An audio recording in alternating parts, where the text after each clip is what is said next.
All of you जीने की राह स्टडी पॉइंट में आपका स्वागत है। स्टूडेंट पार्ट 1 में जो हम लोगों ने लाइट पढ़ा था उसमें मैंने आप लोगों को बहुत सारी जानकारियाँ दी थी, मैंने बेसिक जानकारियाँ दी थी। इस वीडियो में हम लोग और आगे लाइट चैप्टर को बढ़ाने वाले हैं, तो अगर आप लोगों ने पार्ट 1 नहीं देखा होगा तो आप लोग पार्ट 1 देख लीजिएगा, फिर पार्ट 2 देखिएगा। मैंने उसमें विवर्तन बताया था, व्यतिकरण बताया था, ये सभी चीज़ें मैंने आपको बताया था कि तरंग का सिद्धांत किसने दिया, प्रकाश की चाल किसमें कितनी होती है, ये सभी चीज़ें मैंने आपको बताई थी। इस वीडियो में हम लोग और आगे पढ़ने वाले हैं। तो चलिए, मैंने बहुत सारी चीज़ों को यहाँ पे लिख दिया है। स्मार्ट बोर्ड तो नहीं है मेरे पास, इसीलिए ये सब चीज़ को लिखने की ज़रूरत पड़ती है, क्योंकि बिना लिखे ये आपको समझ में नहीं आएगा, ठीक है। और बोलते वक्त आप लोग जो हैं सुनिएगा, इधर से निकल जाएगा, इसीलिए मैंने इसको क्या किया है, लिख दिया है। तो इसको ध्यान से देखिएगा। मैंने उस दिन आप लोगों को बताया था कि विवर्तन किसे कहते हैं, ठीक है ना। तो विवर्तन के लिए मैंने आपको बताया था कि प्रकाश का तिरछी किनारों पर मुड़ना क्या कहलाता है, विवर्तन कहलाता है। यानी प्रकाश के मार्ग में जब कोई अवरोधक वस्तु आ जाती है तो प्रकाश क्या करता है, छाया में प्रवेश कर जाता है ना। प्रकाश उस छाया में प्रवेश कर जाता है, उसे क्या कहते हैं हम लोग, विवर्तन कहते हैं। तो मैंने यहाँ पे लिख दिया है कि प्रकाश के मार्ग में जब अत्यंत छोटी वस्तु आ जाती है तो प्रकाश तिरछी किनारों से होकर मुड़ जाता है। यानी प्रकाश का तिरछी किनारों से होकर मुड़ना ही क्या कहलाता है, प्रकाश का क्या कहलाता है, विवर्तन कहलाता है। इंग्लिश में उसको डिफ्रैक्शन के नाम से जानते हैं। तो ये आपको याद होना चाहिए कि प्रकाश का तिरछी किनारों से मुड़ना ही क्या कहलाता है, तो विवर्तन कहलाता है, ठीक है ना। ये टॉपिक एग्जाम में क्वेश्चन आता है कि विवर्तन, प्रकाश का तिरछी किनारों से मुड़ना क्या कहलाता है, तो डायरेक्ट आंसर हो जाए क्या, विवर्तन कहलाता है, ठीक है ना। नेक्स्ट मैंने आपको बताया था व्यतिकरण। व्यतिकरण आप लोगों के लिए इंपॉर्टेंट बन जाता है। देखिए, जब लगभग समान आवृत्ति, लगभग फ्रीक्वेंसी क्या होना चाहिए, समान होना चाहिए। जब लगभग समान आवृत्ति तथा समान आयाम के दो तरंगे एक दूसरे पर अध्यारोपित होती है तो कहीं पर तीव्रता अधिक तो कहीं पर तीव्रता क्या होती है, शून्य हो जाती है। इसे हम लोग क्या कहते हैं, व्यतिकरण कहते हैं। तो समान आवृत्ति तथा समान आयाम की दो प्रकाश तरंगे यदि एक दूसरे पर अध्यारोपित होती है तो कहीं पे तीव्रता अधिक हो जाती है और कहीं पे तीव्रता क्या होती है, शून्य हो जाती है। इस स्थिति को हम लोग व्यतिकरण के नाम से जानते हैं। यानी समान आवृत्ति एवं समान आयाम के दो प्रकाश तरंगे जब एक दूसरे पर अध्यारोपित होती है तो कहीं पे प्रकाश की तीव्रता अधिक हो जाती है तो कहीं पे प्रकाश की तीव्रता क्या होती है, शून्य हो जाती है। इस स्थिति को हम लोग क्या कहते हैं, व्यतिकरण के नाम से जानते हैं। व्यतिकरण वह घटना है, जैसे कि आप देखे होइएगा कि पानी का बुलबुला जो है चमकता है, कभी कभी सूरज का प्रकाश पड़ता है तो पानी का बुलबुला क्या होता है, चमकता है, रंगीन दिखाई पड़ता है। बालू कभी कभी चमकता है, कभी कभी नहीं चमकता है। यानी कभी कभी बालू चमकता है, कभी कभी बालू नहीं चमकता है। तो क्या होता है, जब दो प्रकाश किरणें समान आवृत्ति की समान आयाम की एक दूसरे पर आरोपित होती है तो कभी कभी प्रकाश की तीव्रता अधिक होती है तो चमकता है, और शून्य होती है तो क्या करता है, नहीं चमकता है। तो यही घटना क्या कहलाती है, आपका व्यतिकरण कहलाती है। तो जब भी आपको ऐसे कहीं पे क्वेश्चन है कि चमकना, व्यतिकरण को पकड़ने का एक ही तरीका है, कहीं पे दे दे कि पानी का चमकना तो व्यतिकरण है, बालू का चमकना क्या है, व्यतिकरण है। समझ रहे ना, बालू का चमकना व्यतिकरण है, मतलब सूरज की रोशनी में, है ना। तो ये चमकना वर्ड आपको देखे को मिले तो आप समझिएगा कि वो किसमें का एग्जाम्पल है, व्यतिकरण में का है। बाकी आप लोग पूर्ण आंतरिक परावर्तन तो आपको याद ऐसे ही हो जाएगा, समझ में आ रहा है ना। तो ये याद रखिएगा, जैसे मैंने यहाँ पर लिख दिया, साबुन के बुलबुले का सूरज के प्रकाश में रंगीन दिखाई देना, ठीक है, साबुन का बुलबुला रंगीन दिखाई देता है। उसके बाद से और भी बहुत सारे एग्जाम्पल आपको मैंने बताया है। बालू का चमकना, बस समझ ना, बालू का चमकना क्या है, व्यतिकरण का उदाहरण है, ठीक है ना। अब आपको मैं बता रहा हूं कि पूर्ण आंतरिक परावर्तन क्या है, क्या टोटल, ये पूर्ण आंतरिक परावर्तन क्या है। मैं आपको टोटल इंटरनल रिफ्लेक्शन देखने से पहले हम लोग यहाँ पे थोड़ा सा देख लेते हैं प्रकाश का अपवर्तन क्या है, ठीक है ना। मैंने आप लोगों को प्रकाश का परावर्तन बता दिया है ना। अब आप लोग देखिएगा प्रकाश का अपवर्तन क्या है। प्रकाश का अपवर्तन, देखिए सिंपल में याद रखिएगा, मान लीजिए कि यह हवा है, ठीक है ना, और नीचे क्या है, पानी है, ठीक है ना, यह ऊपर हवा है और नीचे क्या है, पानी है। तो ये दोनों मीडियम अलग अलग होते हैं, ठीक है ना, हवा अलग मीडियम हो गया और पानी अलग मीडियम हो गया, माध्यम। मीडियम का मतलब क्या होता है, माध्यम। उसी तरह पानी अलग मीडियम हो गया और शीशा अलग मीडियम हो गया। उसी तरह आप कहिएगा जल अलग मीडियम हो गया और तारपीन का तेल क्या हो गया, अलग मीडियम हो गया। मिट्टी का तेल अलग मीडियम हो गया, हीरा अलग मीडियम हो गया। तो दो माध्यम कोई ना कोई होना चाहिए। तो अगर एक पानी एक अलग मीडियम है तो ये क्या है, जल, सॉरी हवा अलग मीडियम है तो ये जल क्या है, एक अलग मीडियम है। दो अलग अलग मीडियम हो गया ना, आ रहा समझ में ना। तो दो अलग अलग मीडियम हो यानी माध्यम हो, दो अलग अलग माध्यम हो, तो आप बताइए, सबसे पहले आपको यहां पे एक चीज समझना है, सघन माध्यम, सघन माध्यम, और एक समझना है आप लोगों को विरल माध्यम। सघन माध्यम क्या होता है और विरल माध्यम क्या होता है। देखिए, सघन का मतलब होता है घन। सघन का मतलब क्या होता है, घन। जो घन होता है उसे क्या कहेंगे, सघन कहेंगे।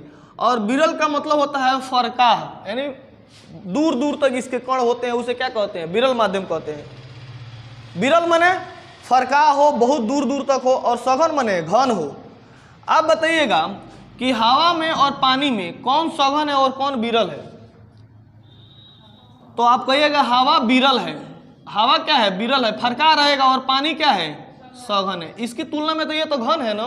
कौन घन है, पानी घन है, और ऊपर वाला क्या है, विरल है। तो ऊपर वाले को विरल माध्यम कहते हैं तो कहेंगे, और नीचे वाले को क्या कहेंगे, सघन माध्यम कहेंगे। यानी वह माध्यम जो जिसके कण क्या होते हैं, काफी नजदीक होते हैं, जो सटे सटे होते हैं, उसे हम लोग कहते हैं सघन माध्यम।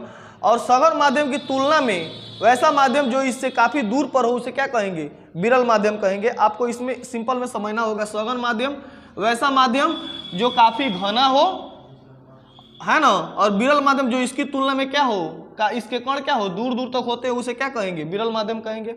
तो सघन माध्यम, विरल माध्यम समझ में आ गया आप लोग को। अब आप बताइए कि हम आपको तेल दे देते हैं और पानी दे देते हैं, तो कौन सघन होगा और कौन विरल होगा। तो आप कहिएगा तेल जो होगा वह सघन माध्यम होगा और पानी आपका क्या होगा, विरल माध्यम होगा, क्योंकि तेल के कण काफी नजदीक नजदीक होते हैं ना। ऐसा में अगर हमको पानी दे देते हैं और बर्फ दे देते हैं तो कौन सघन होगा, कौन विरल होगा। तो बर्फ सघन हो गया और पानी विरल हो गया। ऐसा में ना, तो सघन और विरल आप लोग समझ जाइएगा ना। तो इतना आप लोगों को ध्यान रखना है। देखिए, ये प्रकाश का अपवर्तन क्या है, ध्यान से देखिएगा। प्रकाश जब किसी एक माध्यम से दूसरे माध्यम में जाता है, जब प्रकाश किसी एक माध्यम से दूसरे माध्यम में प्रवेश करता है तो अपने मार्ग से क्या होता है, विचलित हो जाता है, ठीक है ना। इसी विचलित होने की घटना को हम लोग प्रकाश का क्या कहते हैं, अपवर्तन कहते हैं। तो यहाँ पे मैं लिख दे रहा हूं कि जब प्रकाश एक माध्यम से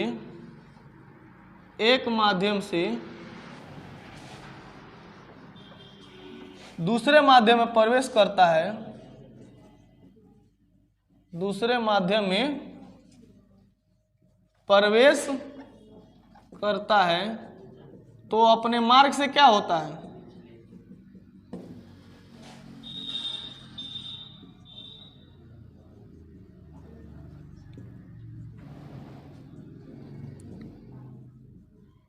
इस घटना को, यह एक प्रकार की क्या है, घटना है, इसे प्रकाश का अपवर्तन कहते हैं।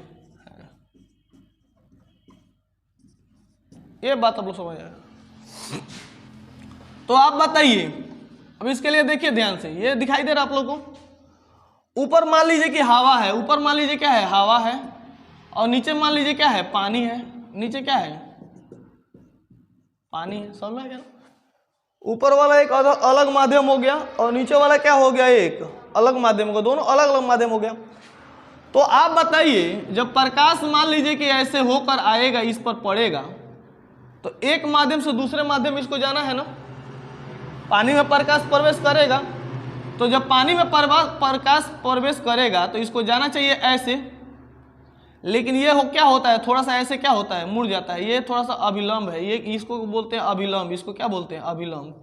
तो ये थोड़ा सा ऐसे क्या होता है, मुड़ जाता है। ये प्रकाश क्या होता है, थोड़ा सा ऐसे ही मुड़ जाता है, ऐसे जाना चाहिए और ऐसे चला जाता है। अब इस बात को आप लोग समझिएगा कि ऐसा क्यों होता है, सिंपल में समझिएगा। आप बताइए, एक माध्यम से दूसरे माध्यम में आया तो अपने मार्ग से क्या हो गया, विचलित हो गया। विचलित का मतलब क्या होता है, बिचला जाना, मतलब कि अलग चला जाना। इसको जाना चाहिए सीधा, लेकिन अपने मार्ग से क्या हो गया, विचलित हो गया। नहीं कहता विचलित होगा, नहीं कहने जाएगा हमारा, बस समझ रहे ना, तो विचलित हो जाता है ना। तो इसी विचलित होने की घटना को क्या कहते हैं हम लोग, प्रकाश का अपवर्तन कहते हैं। अब ऐसा क्यों होता है, यह ह्यूमन नेचर है या यह प्राकृतिक में ही लागू होता है। आप बहुत तेज दौड़ के जा रहे हैं, आपके सामने एकाएक पानी आ जाएगा तो आप क्या कीजिएगा, धीरे हो जाएगा कि और तेज होइएगा, धीरे होइएगा ना। तो इसको और तेज, इसको जाना चाहिए सीधा, लेकिन यह धीरे हो जाएगा और इधर क्या हो जाएगा, मुड़ जाएगा। समझ में आ रहा है ना, कोई दिक्कत। तो ये तब होता है, यह अभिलंब है। यह इसको क्या बोलेंगे हम, अभिलंब बोलेंगे। इसको क्या बोलेंगे हम, अभिलंब बोलेंगे। ये लाइनों को हम लोग क्या बोलेंगे, अभिलंब बोलेंगे, ठीक है ना। तो बताइए, अभिलंब की ओर मुड़ रहा है कि अभिलंब से दूर भाग रहा है, अभिलंब की ओर मुड़ रहा है ना। ऐसा कब होता है, जब प्रकाश विरल से सघन में आता है। सिंपल में समझिए, जब प्रकाश कहां से कहां आ रहा था, विरल से सघन में आ रहा था। तो जब प्रकाश विरल से सघन में आ रहा था तो आप समझिएगा, खुला खुला माध्यम में आप दौड़ के जा रहे हैं, खुला खुला माध्यम में तेजी में दौड़ के जा रहे हैं, हवा में पानी आ गया तो आप अभिलंब की ओर मुड़िएगा कि दूर भागिएगा, मुड़िएगा भाई, सिंपल बात है, क्योंकि हमारी रफ्तार क्या हो जाएगी, धीरे हो जाएगी ना।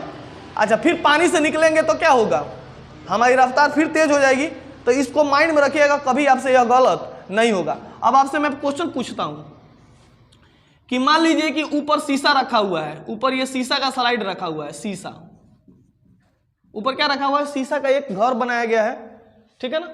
और नीचे हवा है, नीचे क्या है, हवा है। अब प्रकाश ऐसे आएगा तो बताइए, प्रकाश इधर इधर मुड़ेगा, ये अभिलंब है। कैसे प्रकाश, इसको प्रकाश को ऐसे आना चाहिए ना, सीधा जाना चाहिए। तो प्रकाश क्या करेगा, प्रकाश शीशा में से आया हवा में, यानी अब बताइए, शीशा थोड़ा सा रुकाने वाला माध्यम था और हवा खुला माध्यम है। तो सिंपल बात है, इंसान जिंदगी में चाहता है कि दूर भागना, और क्या करेगा, इससे दूर भागेगा ना, क्योंकि यहाँ पे बंधक में था। अब बंधक में से जैसे ही ये आया खुला खुला में, ये चाहेगा कि और दूरी तय करके भागना।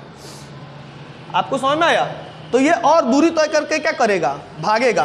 तो देखिए ध्यान से, ऊपर क्या है, सघन माध्यम है, और नीचे क्या है। तो जब सघन से विरल में आएगा तो अभिलंब से दूर भाग रहा है कि नजदीक आ रहा है, अभिलंब से दूर भाग रहा है। तो आप ऐसे क्वेश्चन समझ जाइएगा। आप बताइए, सघन से विरल, सघन से विरल, तो भाई घन से विरल, यानी बंधक में से हम निकल गए हैं, तो क्या करेंगे, दूर भागेंगे ना, दूर भागेंगे। अच्छा, अब विरल से सघन, विरल से सघन, तो क्या करेगा, विरल से सघन जाएगा तो क्या होगा। आप बताइए, यहाँ पे खुला था, बंधक में चला गया तो क्या होगा, नजदीक। किसके, अभिलंब के, किसके, अभिलंब के। आया समझ में ना।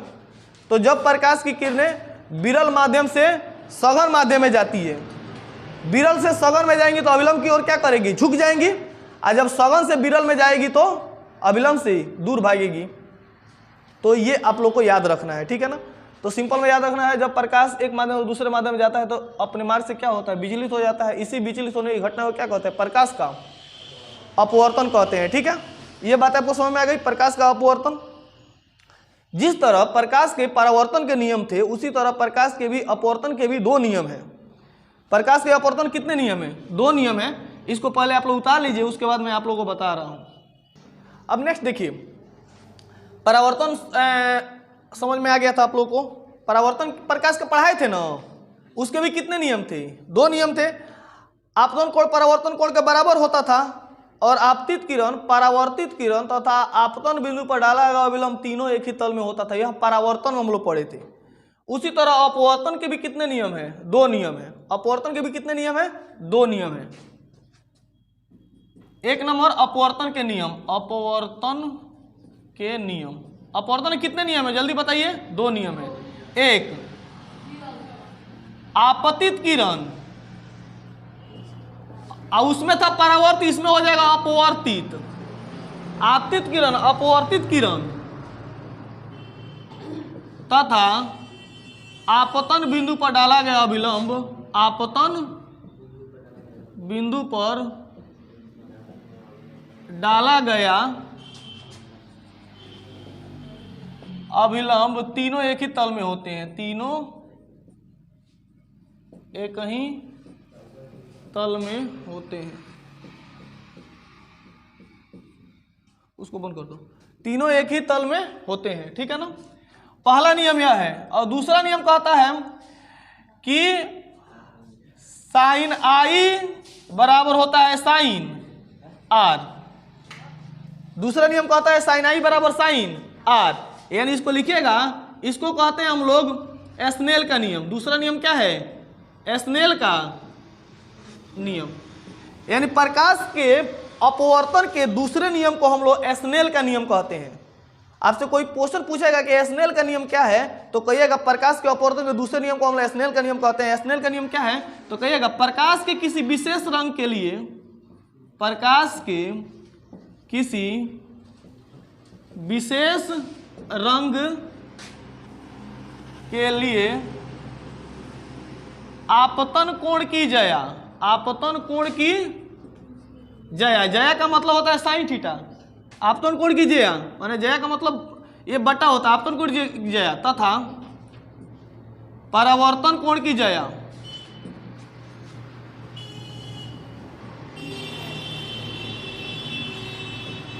आपतन कोण की जया परावर्तन कोण की जया का अनुपात अचर होता है। क्या होता है? अचर होता है, यानी कांस्टेंट होता है। क्या होता है? नियतांक होता है। क्या होता है? नियतांक होता है, ठीक है ना। यानी अगर आपको म्यू बराबर निकालिएगा तो म्यू बराबर साइन आई बट्टा क्या होता है? Sine R. म्यू बराबर साइन आई बट्टा क्या हो जाएगा? साइन आर, ठीक है ना। तो याद रहेगा, प्रकाश के किसी विशेष रंग के लिए आपतन कोण की जया परावर्तन कोण की जया का अनुपात क्या होता है? नियतांक होता है। प्रकाश के इस नियम को हम लोग क्या कहते हैं? एस्नेल का नियम कहते हैं, और इसे अपवर्तन का दूसरा नियम कहते हैं। याद रहेगा। तो चलिए इसको उतार लीजिए। समझ में आ गया? देखिए, पहला नियम कहता है आपतित किरण, अपवर्तित किरण तथा आपतन बिंदु डाला गया अभिलंब तीनों एक ही तल में होते हैं। और दूसरा नियम है साइन आई बराबर साइन आर, इसे एस्नेल का नियम कहते हैं। प्रकाश के किसी विशेष रंग के लिए आपतन कोण की जया, यहाँ पे परावर्तन नहीं होगा, अपवर्तन होगा, है ना। मिस माइंड से लिखा गया था, तो परावर्तन होगा, क्या होगा? अपवर्तन। तो आपतन कोण की जया और अपवर्तन कोण की जया का अनुपात क्या होता है? अचर होता है, यानी नियतांक होता है। म्यू, ये म्यू बराबर क्या होता है? साइन आई बट्टा साइन आर। इसे हम लोग क्या कहते हैं? प्रकाश का अपवर्तन का दूसरा नियम, इसे एस्नेल का नियम भी कहते हैं। डायरेक्ट क्वेश्चन पूछेगा म्यू बराबर साइन आई बटा साइन आर, ये किसका नियम कहते हैं? तो कहिएगा एस्नेल का नियम कहते हैं, ठीक है ना। और ये प्रकाश का क्या है? अपवर्तन है, ठीक है ना। प्रकाश के अपवर्तन का एग्जाम्पल पूछता है एग्जाम में। प्रकाश के अपवर्तन का उदाहरण पूछता है एग्जाम में। एग्जाम्पल, पानी में डूबी हुई छड़ी का तिरछा दिखाई देना, यह प्रकाश का अपवर्तन है। पानी में छड़ी डूबी रहती है, डूबी छड़ी कैसी दिखाई देती है?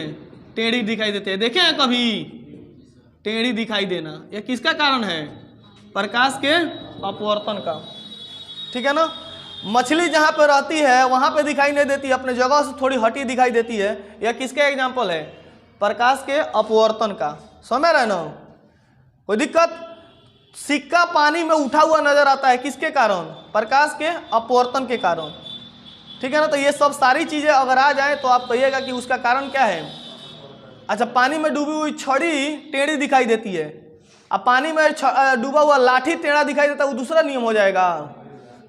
अब पानी में डूबा हुआ बांस तिरछा दिखाई देता है, तो वो दूसरा नियम हो जाएगा क्या? अब एक ही बात ना है। पानी में डूबा हुआ सिक्का ऊपर उठा, पानी में मछली अपने जगह से अलग नजर आती है, या किसका कारण है? अपवर्तन का कारण है। तो ये एग्जांपल याद रखेगा। क्वेश्चन पूछेगा पानी में डूबा हुआ सिक्का किसके कारण टेढ़ा उठा हुआ दिखाई देता है? Due to refraction of light, प्रकाश का अपवर्तन है। कोई दिक्कत? आगे बढ़े। प्रकाश का अपवर्तन बता दिए, प्रकाश के अपवर्तन के नियम बता दिए। आगे चलते हैं, हम लोग पढ़ते हैं यहाँ पे ये एक क्वेश्चन आता है, पूर्ण आंतरिक परावर्तन क्या होता है। देखिए पूर्ण आंतरिक परावर्तन क्या है, इसको भी समझना जरूरी है। देखिए जब प्रकाश सघन माध्यम से विरल माध्यम में जाता है, अब आपको पता लग गया होगा कि मैंने यह लिखा था, उसके पहले पढ़ाने का कारण यह था कि सघन विरल आपको नहीं पता था।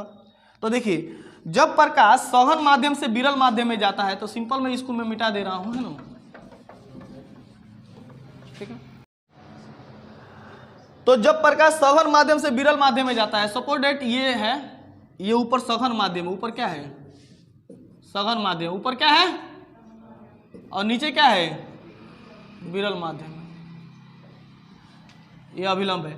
जब प्रकाश सघन माध्यम से विरल माध्यम में जाता है तो अभिलंब से दूर भाग जाता है। सिंपल बात है, अभिलंब से क्या होता है, दूर भागता है ना। अरे सघन से विरल में आएगा तो अभिलंब से क्या होगा, दूर भागेगा ना, तो अभिलंब से दूर भागता है। एक आपतन कोण ऐसा होता है, एक आपतन कोण का मतलब आपतन कोण, एक आपतन कोण का मान ऐसा होता है जब आपतन कोण का मान क्रांतिक कोण से ज्यादा हो जाता है। देखो अब देखो ध्यान देना लो, पूर्ण आंतरिक परावर्तन यहीं पे समझ में आएगा। प्रकाश की किरण विरल से किस में आ रही है, सॉरी सघन से किस में आ रही है, विरल में आ रही है। बोर्ड पर ध्यान दीजिए, प्रकाश की किरण सघन से क्या आ रही है, विरल में आ रही है, तो यह अभिलंब से क्या होता है, दूर भागता है ना। कभी कभी ऐसा होता है कि यह किरण इतना आपतन कोण ऐसा होता है कि यह अब ये क्रांतिक कोण यहाँ पे बनता है, क्रांतिक कोण के मान से भी ज्यादा होता है, तो यह प्रकाश इधर क्या होता है, लौट जाता है इधर। ये देख रहे ना, ऐसे जाना चाहिए। कभी कभी ऐसा ऐसे आता है कि ऐसे ही लौट जाता है, यानी सघन से विरल में आएगा और जब अभिलंब से इधर भागना चाहिए ना, तो ये क्या करेगा, कभी कभी इतना पर किरण आता है तो ये ऐसे चला जाता है ना, तो वापस उसी माध्यम में क्या होता है, लौट जाता है। ठीक है ना, समझ में आ गया, तो ध्यान समझिएगा। तो जब प्रकाश सघन माध्यम से विरल माध्यम में जाता है तो अभिलंब से दूर भाग जाता है, सही बात है। एक आपतन कोण का मान ऐसा होता है जहां अपवर्तन कोण का मान 90 होता है, जहां अपवर्तन कोण का मान कितना होता है, 90 होता है। आपतन कोण यहाँ पे आता है 90 डिग्री के एंगल पे आता है, 90 डिग्री के एंगल पे आता है, यहाँ पे 90 डिग्री के एंगल पे आता है, सिंपल में समझिएगा। तो जब 90 डिग्री के एंगल पे आएगा तो 90 डिग्री के एंगल से क्या हो जाएगा, वो रिफ्लेक्ट हो जाएगा। तो जब आपतन कोण 90 डिग्री पे आएगा तो किरण फिर 90 डिग्री के एंगल से सीधे उसी दिशा में क्या होती है, लौट जाती है ना, तो ये समझिएगा। ऐसे आपतन कोण को क्रांतिक कोण कहते हैं। जब ये 90 डिग्री के एंगल पे कोई किरण आएगा, ऐसे जब कोई किरण 90 डिग्री के एंगल पे आएगा तो उसे हम लोग क्रांतिक कोण कहते हैं। क्या कहते हैं, क्रांतिक कोण कहते हैं। जब आपतन कोण का मान क्रांतिक कोण से ज्यादा होता है, आपतन कोण का मान क्रांतिक कोण से ज्यादा, तो किरण उसी दिशा में क्या होती है, लौट जाती है ना। तो किरण का वापस उसी दिशा में लौट जाना क्या कहलाता है, पूर्ण आंतरिक परावर्तन कहलाता है। सिंपल में समझिएगा। जब प्रकाश की किरण 90 डिग्री पे आती है ना, तो वह क्या होती है, एक चकाचौंध प्रकाश के साथ क्या होता है, वह उसी दिशा में क्या होती है, लौट जाती है। एक प्रकाश उत्पन्न होता है, चकाचौंध प्रकाश के ऊपर क्या होती है, लौट जाती है। इसे क्या कहते हैं, पूर्ण आंतरिक परावर्तन कहते हैं। समझ में आ गया ना। यानी जब प्रकाश की किरण 90 डिग्री एंगल पर पड़ती है तो वापस उसी दिशा में चकाचौंध प्रकाश के साथ क्या होती है, रिटर्न हो जाती है। तो इसे हम लोग कहते हैं पूर्ण आंतरिक परावर्तन। ठीक है ना। पूर्ण आंतरिक परावर्तन का ज्यादा से ज्यादा एग्जाम्पल पूछता है तो हीरे का चमकना, हीरे का चमकना किसका एग्जाम्पल है, पूर्ण आंतरिक परावर्तन का। आप लोग देखे होइएगा, ये जो कतरा वाला जो हम लोग रोड पर जाते हैं तो बहुत दूर देखते हैं तो गर्मी के दिनों में पानी दिखाई देता है, लेकिन वहां पे पानी होता नहीं है। तो कोलतार की सड़कों पर पानी का भरम, कोलतार माने कतरा, कोलतार की सड़कों पर पानी का भरम, पानी का भरम। अरे नहीं देखते हैं, गर्मी में जाते हैं देखते हैं वहां पे पानी है, जाते हैं तो वहां पानी थोड़ा रहता है। तो कोलतार की सड़कों पर पानी का भरम किसका एग्जाम्पल है, पूर्ण आंतरिक परावर्तन का। 3 नंबर मृगमरीचिका, मृगमरीचिका, मृगमरीचिका। अब मृगमरीचिका का मतलब क्या, मृग माने होता है हिरण, मृग माने क्या होता है, हिरण। देखिए रेगिस्तान में क्या होता है, हिरण को पानी का भ्रम होता है। हिरण को लगता है कि बहुत दूर पानी है, लेकिन वहां पे जाती है दौड़ के तो फिर वहां पे पानी नहीं होता है। तो इसे क्या कहते हैं, मृगमरीचिका कहते हैं। समझ रहे ना, मृगमरीचिका समझ, मृग माने हिरण, मरीचिका मतलब दौड़ के जाती है अपना। तो मृगमरीचिका क्या है, रेगिस्तान में पानी का भ्रम क्या कहलाता है, मृगमरीचिका कहलाता है। लोगों को या हिरण को लगता है कि वहां पर पानी है, लेकिन वहां पर पानी होता नहीं है, क्योंकि बालू वगैरह चमकते रहता है, पूर्ण आंतरिक परावर्तन होते रहता है। अच्छा, प्रकाश के एगो आता है ना ऑप्टिकल फाइबर, ऑप्टिकल फाइबर, ये ध्यान रखिएगा। ऑप्टिकल फाइबर ये पूर्ण आंतरिक परावर्तन के सिद्धांत पर काम करता है। किस पर काम करता है? पूर्ण आंतरिक परावर्तन। तो पूर्ण आंतरिक परावर्तन के सिद्धांत पर कौन काम करता है? Optical fibre. ऑप्टिकल फाइबर किसके सिद्धांत पर काम करता है? पूर्ण आंतरिक परावर्तन के सिद्धांत पर काम करता है। ऐसे होता है ऑप्टिकल फाइबर, मान लीजिए ऐसे, ये ऐसे। शरीर के अंदर कोई बीमारी होती है ना, शरीर के अंदर कोई बीमारी होती है तो उसे ऑप्टिकल फाइबर के द्वारा क्या होता है? ठीक किया जाता है, या देखा जाता है, या जांच किया जाता है। जैसे समझिए, प्रकाश की चाल 3 × 10⁻8 मीटर पर सेकेंड होती है ना। अब बताइए 3 × 10⁻8 मीटर प्रति सेकंड का मतलब होता है 3 लाख किलोमीटर पर सेकेंड। तो अगर आप मशीन लगाते हैं तो अगर आपका ये मान लो यहाँ पे जाने में प्रकाश को कितना समय लगेगा? कोनो तो बहुत ज्यादा दूरी तो नहीं है ना, 3 लाख किलोमीटर 1 सेकंड में चला जाएगा। तो आपका बीमारी का पता क्या कर लिया जाता है? इससे लगा दिया जाता है। पूर्ण आंतरिक परावर्तन का उपयोग करके ऑप्टिकल फाइबर का क्या किया जाता है? उपयोग किया जाता है। आ रहा है समझ में ना? अरे आपके शरीर के अंदर कोई बीमारी है तो प्रकाश को भेजा जाता है पूर्ण आंतरिक परावर्तन के जरिए। तो बहुत सेकेंडों से बहुत कम समय लगता है, 0.00 सेकेंडों में आपकी बीमारी का क्या होता है? वो फोटो खींच लिया जाता है, समझ रहे हैं? तो पता लग जाता है। तो ये किरण जाती है तो ये 90 डिग्री पर, फिर यहाँ से 90 डिग्री, फिर यहाँ पे 90 डिग्री, फिर यहाँ से 90 डिग्री, ऐसे करके 90 डिग्री आपकी ये टोटल किरण क्या होती है? रिफ्लेक्टेड होती रहती है, ठीक है ना। डिस्क का तार देखे हैं, डिस्क का तार। अब कभी सोचे हैं कि डिस्क के तार में कैसे हम लोग को दिखाई देता है? डिस्क का तार पूर्ण आंतरिक परावर्तन के सिद्धांत पे काम करता है। बात समझ रहे हो? जितना भी डिस्क का तार होता है उसको छिलिएगा तो एकदम पतला पतला उसमें तार रहता है, और उससे क्या होता है? टोटल इंटरनल रिफ्लेक्शन होता है। 90 डिग्री पर किरण क्या होती है? जाती है, तो आपका सिग्नल आपके टीवी पर क्या होता है? आता है, ठीक है ना। तो ये पूर्ण आंतरिक परावर्तन के सिद्धांत पे कौन काम करता है? आपका ऑप्टिकल फाइबर। स्टेथोस्कोप का नाम सुने हैं? स्टेथोस्कोप बोलते हैं, चाहे स्टेथोस्कोप बोल दो। ये जो डॉक्टर लोग आल्ला रखे रहते हैं, आल्ला, इसका खोज किया था रेने नामक वैज्ञानिक ने। किसके ने? रेने नामक वैज्ञानिक ने इसका क्या किया था? खोज किया था। यह परावर्तन के सिद्धांत पे काम करता है। किसके सिद्धांत पे? परावर्तन के सिद्धांत पे। तो परावर्तन के सिद्धांत पे काम करता है आल्ला, और पूर्ण आंतरिक परावर्तन के सिद्धांत पे काम करता है ऑप्टिकल फाइबर। दोनों में अंतर समझ में आ गया? ऑप्टिकल फाइबर पूर्ण आंतरिक परावर्तन और आला परावर्तन के सिद्धांत पे काम करता है। स्टेथोस्कोप किसके सिद्धांत पे काम करता है? परावर्तन के सिद्धांत पे काम करता है। ये सब बातें आपको समझ में आ गई। अब आपको मैं बताने चल रहा हूं कि इंद्रधनुष क्या होता है। इंद्रधनुष क्या होता है? आप लोग देखे हो ना, भोजपुरी में बोरा आकाश में उगता हुआ दिखाई देता है, उसको बोरा बोरा लोग कहते हैं, लेकिन बोरा थोड़े, वो इंद्रधनुष है। बस समझ रहे ना? तो एक्चुअली इंद्रधनुष बनता कैसे है? इंद्रधनुष जब भी बनेगा वह सूरज के विपरीत दिशा में बनता है। तो एक नंबर ऑब्जेक्टिव यहाँ पे बनता है कि इंद्रधनुष का निर्माण कहाँ पे होता है? तो सूर्य के विपरीत दिशा में होता है। जब वर्षा बरस के छूट जाता है ना, जब वर्षा बरस के छूट जाता है तो वर्षा की बूंदों के द्वारा जब वर्षा की बूंदों पर सूर्य की किरण क्या करती है? पड़ती है। जब वायुमंडल में वर्षा की बूंदों पर जब सूर्य का प्रकाश टकरा के जाता है तो वही इंद्रधनुष का क्या होता है? निर्माण होता है। समझ में आ रहा है? तो यहाँ पे मैंने लिख दिया है, जब वर्षा के तुरंत बाद सूर्य की किरणें पानी के बूंदों से होकर गुजरती है तो इंद्रधनुष का क्या होता है? निर्माण होता है। तो आप कहिएगा कि इंद्रधनुष कैसे बनता है? तो कहिएगा जब वर्षा के तुरंत बाद सूर्य की किरणें पानी की बूंदों से होकर गुजरती है तो इंद्रधनुष का क्या होता है? निर्माण होता है। इंद्रधनुष 2 प्रकार का होता है। इंद्रधनुष कितना प्रकार का होता है? 2 प्रकार का होता है। एक होता है प्राइमरी इंद्रधनुष, इसको कहते हैं प्राथमिक इंद्रधनुष। क्या कहते हैं? प्राथमिक इंद्रधनुष। और एक होता है द्वितीयक इंद्रधनुष। द्वितीयक इंद्रधनुष, ठीक है ना। प्राथमिक इंद्रधनुष और द्वितीयक इंद्रधनुष। तो आप समझिएगा कि प्राथमिक इंद्रधनुष क्या है और द्वितीयक इंद्रधनुष क्या है, इसको मैं यहां पे क्या कर रहा हूं? बता रहा हूं। ध्यान दीजिएगा तो सब कोई देखिए इंद्रधनुष कैसे बनता है, समझ में आ गया? वर्षा के तुरंत बाद जब सूर्य के प्रकाश की किरणें वर्षा की बिंदु से होकर गुजरती है तो इंद्रधनुष का क्या होता है? निर्माण होता है। इंद्रधनुष हमेशा सूर्य की विपरीत दिशा में बनता है। समझ आ गया? इंद्रधनुष कितना प्रकार का? 2 प्रकार का, प्राइमरी रेनबो और सेकेंडरी रेनबो, माने प्राइमरी इंद्रधनुष और द्वितीयक इंद्रधनुष। प्राइमरी इंद्रधनुष में देखिए आप लोग याद रखिएगा, प्राइमरी इंद्रधनुष में क्या होता है? समझिएगा। लाल रंग ऊपर की ओर होता है, लाल रंग ऊपर की ओर होता है और बैगनी रंग क्या होता है, नीचे की ओर होता है। प्राइमरी इंद्रधनुष में लाल रंग ऊपर की ओर और बैगनी रंग क्या होता है, नीचे की ओर होता है। माने ऐसे बनेगा ना, ऐसे बनेगा ना, ऐसे ही। तो बैगनी रंग क्या रहेगा, नीचे रहेगा, और लाल रंग क्या होता है, ऊपर होता है, यानी लाल पट्टी ऊपर रहेगा और बैगनी पट्टी क्या होता है, नीचे होता है। इसमें कितने कलर होते हैं, 7 कलर होते हैं। बात समझ रहे हैं ना। अच्छा, और ये प्राथमिक इंद्रधनुष क्या है, 42 डिग्री एंगल पे बनता है। कितना डिग्री के एंगल पे बनता है, प्राथमिक इंद्रधनुष कितना एंगल पे बनता है, 42 डिग्री के एंगल बनता है। ठीक है ना।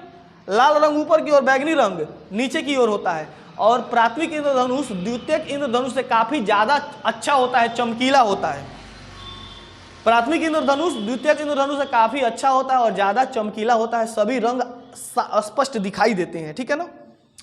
द्वितीय इंद्रधनुष में उल्टा हो जाता है, बैगनी रंग ऊपर की ओर हो जाता है, बैगनी रंग ऊपर की ओर होता है और लाल रंग नीचे की ओर हो जाता है। समझ रहे ना। और ये उतना चमकीला नहीं होता है। समझ रहे ना। तो ये प्राथमिक इंद्रधनुष और द्वितीयक इंद्रधनुष है, इसको आप लोग समझिएगा, कोई दिक्कत नहीं है यहाँ पर। अब प्राथमिक इंद्रधनुष का डिफिनेशन क्या दीजिएगा, तो कहिएगा कि जब वर्षा की बूंदों द्वारा, प्राथमिक इंद्रधनुष का एग्जाम्पल आप लोग लिख लीजिएगा, जब वर्षा की बूंदों द्वारा 2 बार अपवर्तन तथा 1 बार पूर्ण आंतरिक परावर्तन होता है। जब वर्षा की बूंदों द्वारा 2 बार अपवर्तन तथा 1 बार पूर्ण आंतरिक परावर्तन होता है तो प्राइमरी इंद्रधनुष बनता है। याद रहेगा, जब वर्षा की बूंदों द्वारा 2 बार अपवर्तन और 1 बार पूर्ण आंतरिक परावर्तन होता है तो उस समय में हम लोग प्राथमिक इंद्रधनुष बनता है। और जब वर्षा की बूंदों द्वारा 2 बार अपवर्तन और 2 बार पूर्ण आंतरिक परावर्तन होता है तो वहां पे क्या बनता है, द्वितीयक इंद्रधनुष बनता है। कोई दिक्कत नहीं है ना। तो प्राथमिक इंद्रधनुष, द्वितीय इंद्रधनुष समझ में आ गया। प्राथमिक इंद्रधनुष में लाल रंग ऊपर की ओर, बैगनी रंग नीचे की ओर। द्वितीय इंद्रधनुष में लाल रंग नीचे की ओर और बैगनी रंग ऊपर की ओर। प्राथमिक इंद्रधनुष तो 42 डिग्री के एंगल पर किरण आती है। प्राथमिक इंद्रधनुष काफी चमकीला होता है, द्वितीय इंद्रधनुष उतना चमकीला नहीं होता है। तो ये सब बातें आपको समझ में आ गई। अब आगे हम चलते हैं आप लोगों को रंग के निर्माण में। यहाँ तो आपको पूरी बातें समझ में आ गई, अरे हाँ या ना। अब आगे हम लोग देखते हैं कि रंगों का निर्माण कैसे होता है। ठीक है ना, रंगों का निर्माण कैसे होता है। तो 2 मिनट का टॉपिक है, इसको आप लोग देख लीजिए। देखिए, मुख्य 3 कलर, मेन 3 कलर होते हैं। मेन रंग कितने होते हैं, मेन कलर कितने होते हैं, कलर का स्पेलिंग COLOR भी होता है, COLUR भी होता है कलर। ठीक है ना, ठीक है ना। देखिए COLOUR, देखिए लाल, हरा और नीला। लाल, हरा और नीला को हम लोग तीनों को मेन कलर कहते हैं। आ रहा सुनो, देखो 3 मेन कलर हो गया, एक हो गया लाल, एक हो गया हरा और तीसरा क्या होता है, नीला होता है। 3 को मेन कलर याद रखिए, लाल, हरा, नीला। लाल, हरा, नीला, ये बहुत इंपॉर्टेंट चीज है जो मैं बता रहा हूं। 3 मेन कलर होते हैं, लाल, हरा, नीला। लाल, हरा, नीला। अब देखिए, लाल और हरा को मिला दीजिएगा तो पीला कलर मिलेगा। लाल प्लस हरा को अगर मिलाते हैं आप तो कैसा रंग मिलेगा आपको, पीला रंग मिलेगा। यानी आप दुकान में से लाल का रंग खरीद लीजिए और हरा वाला कलर खरीद लीजिए, दोनों को मिलाइएगा तो आपका कलर कैसा बनेगा, पीला बनेगा। ये प्रैक्टिकली आप लोग देख सकते हैं घर पे करके। लाल और हरा कलर मिलाइएगा तो कैसा रंग बनेगा, पीला बनेगा। हरा और नीला मिलाइएगा, हरा प्लस नीला मिलाइएगा तो पिकॉक नीला बनता है। कैसा बनता है, पिकॉक, माने मोर वाला, जो मोर का पंखवा जो होता है ना, मोर वाला पंखवा, वैसा पिकॉक नीला बनेगा। समझ ना, पिकॉक नीला, कोई दिक्कत नहीं है। उसके बाद लाल प्लस नीला को मिलाइएगा, लाल प्लस नीला को मिलाइएगा तो बनेगा मैजेंटा। कैसा बनेगा, मैजेंटा। तो क्वेश्चन पूछता है मैजेंटा रंग कैसे बनेगा, तो लाल और नीला को मिलाने पर मैजेंटा रंग बनता है। आपको याद रखना पड़ेगा, ये चीजें भूल जाते हैं लोग। ये त्रिभुज याद रखिएगा आप लोग, लाल, हरा, नीला, पीला, पिकॉक, नीला, मैजेंटा। तो आप आसानी से क्या कर सकते हैं, इसको लिख सकते हैं। बस समझ ना। तो ये त्रिभुज याद रहेगा तो बन जाएगा, वरना है कहाँ याद होगा आप लोगों से, हरा, नीला, पिकॉक नहीं याद होगा। त्रिभुज याद रहेगा तो आसानी से बन जाएगा। 3 कलर लिखिएगा, लाल, हरा, नीला। लाल और हरा मिलेगा तो पीला, हरा नीला मिलेगा तो पिकॉक नीला, और लाल नीला मिलेगा तो मैजेंटा बनेगा। उसी तरह यदि लाल और पिकॉक नीला मिलाइएगा, लाल और पीकॉक नीला मिलाइएगा तो आपका बनेगा ये व्हाइट कलर। लाल और पीकॉक नीला मिलाइएगा तो क्या बनेगा? व्हाइट कलर बनेगा। पीला और नीला मिलेगा तो क्या बनेगा? व्हाइट कलर बनेगा। हरा और मैजेंटा मिलेगा तो क्या बनेगा? व्हाइट कलर बनेगा। ऐसे याद रखें। उजारका रंग लेना हो तो कैसे बनेगा लोग? पीला और नीला, पीला प्लस नीला, पीला प्लस नीला आप लोग लीजिएगा तो क्या बनेगा? तो देखिए पीला प्लस नीला लीजिएगा तो कैसा कलर बनेगा? सफेद। अरे हाँ या ना? देखो ये और ये लीजिएगा तो बीच वाला कलर बन रहा है। फिर ये और ये लीजिए, हरा प्लस मैजेंटा, हरा प्लस मैजेंटा, तभी क्या बनेगा? सफेद बनेगा। हरा और लाल और पीकॉक नीला लीजिएगा तभी क्या बनेगा? बोलिए, अरे बोल दो ना। तो अभी क्या बनेगा? सफेद बनेगा। तो ये कलर है, आपको ये इसको भी दिमाग में रखना है, ठीक है ना। आज की क्लास यहीं पे खत्म होती है। नेक्स्ट क्लास में हम और आगे डिटेल में इसका अध्ययन करेंगे पार्ट 3 में, ठीक है ना। तो थैंक यू वेरी मच। जय हिंद।